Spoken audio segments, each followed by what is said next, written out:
Madam, ನೀವು ನನ್ನ avoid ಮಾಡ್ತಿರೋದು ನನ್ನ ಮನಸ್ಸಿಗೆ ತುಂಬ ಕಷ್ಟ ಆಗ್ತಿದೆ ಮೇಡಮ್. ನೀವು ನನ್ನ ಮೇಲೆ ನಂಬಿಕೆ ಕಳ್ಕೊಂಡಿದ್ದೀರಿ ಫಾರ್ ನೋ ರೀಸನ್. ತುಂಬ ಹರ್ಟ್ ಆಗ್ತಿದೆ ಮೇಡಮ್. ನನಗೂ ತುಂಬಾ ಹರ್ಟ್ ಆಗಿದೆ ಇಂಗಳ್ಗಿಯವರೇ. ನಾನ್ ನಿಮ್ಮನ್ನ ಎಷ್ಟು ನಂಬಿದ್ದೆ, ಆದ್ರೆ ನೀವು ಆಫೀಸಲ್ಲಿ ನಡೆಯೋ ಎಲ್ಲಾ ವಿಷಯಗಳನ್ನ ವಿಕ್ರಾಂತ್ ಅವ್ರ ಹತ್ರ ಹೇಳ್ತಾ ಇದ್ರಿ. ನಾನೇ ನನ್ ಕಿವಿಯಾರೆ ಕೇಳಿಸ್ಕೊಂಡಿದ್ದೀನಿ. ರೆಡ್ ಹ್ಯಾಂಡ್ ಆಗಿ ಸಿಕ್ಕಾಕೊಂಡಿದ್ದೀರಾ. ನೀವ್ ಮಾಡಿದ ತಪ್ಪಲ್ವಾ? ನಿಜ ಮೇಡಮ್. ಆದ್ರೆ ವಿಕ್ರಾಂತ್ ಸರ್ ತಪ್ಪಿಸ್ಕೊಳ್ಳೋದಕ್ಕೆ ಅಥವಾ ಅವ್ರು ಮಾಡಿದ ತಪ್ಪಿಗೆ ಕುಮ್ಮಕ್ ಕೊಡೋದಕ್ಕೆ ಹೋಗ್ತಿರ್ಲಿಲ್ಲ ನಾನು ವಾದ ಬೇಡ ಇಂಗಳಿಗೆಯವರೇ. ನಾನು ಡಿಸಿ ಆಗಿದ್ರು ಕೂಡ ಸರ್ಕಾರ ಈ ಕೊಲೆ ಕೇಸಿನ ವಿಚಾರಣೆಗೆ ನನ್ನನ್ನ ಇನ್ವೆಸ್ಟಿಗೇಷನ್ ಆಫೀಸರ್ ಆಗಿ ನೇಮಿಸಿದೆ.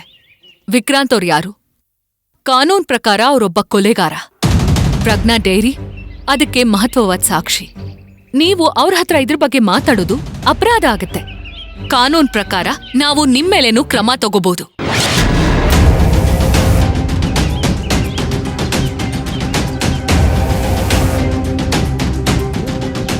ಕರ್ತವ್ಯ ಬೇರೆ, ಸಂಬಂಧಗಳು ಬೇರೆ.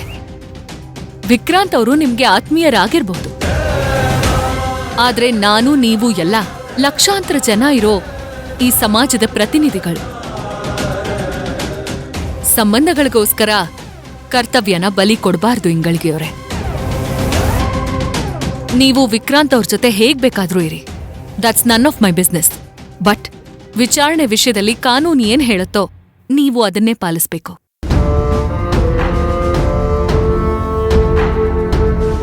ಮೇಡಮ್, ನಾನು ಕರ್ತವ್ಯಕ್ಕೆ ಅನುಮಾನಿಸ್ತಿಲ್ಲ. ಟ್ರಾನ್ಸ್ಫರ್ ತಗೋಬೇಕು ಅಂತ ಇದ್ದೀನಿ. ನಿಮ್ ಸಲಹೆ ಕೇಳ್ತಾ ಇದ್ದೀನಿ. You're good enough. ಬುದ್ಧಿವಂತರಿದ್ದೀರಾ.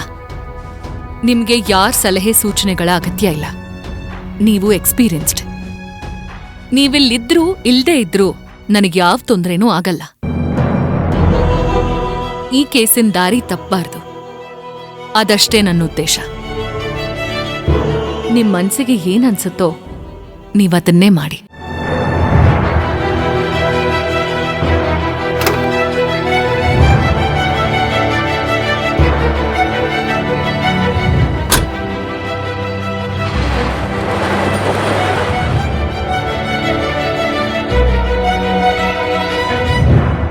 ಮೇಡಮ್, ಕೆಲಸದ ವಿಚಾರದಲ್ಲಿ ಪ್ರಾಮಾಣಿಕತೆಯಲ್ಲಿ ನೀವಿಬ್ರು ಒದ್ದೆ.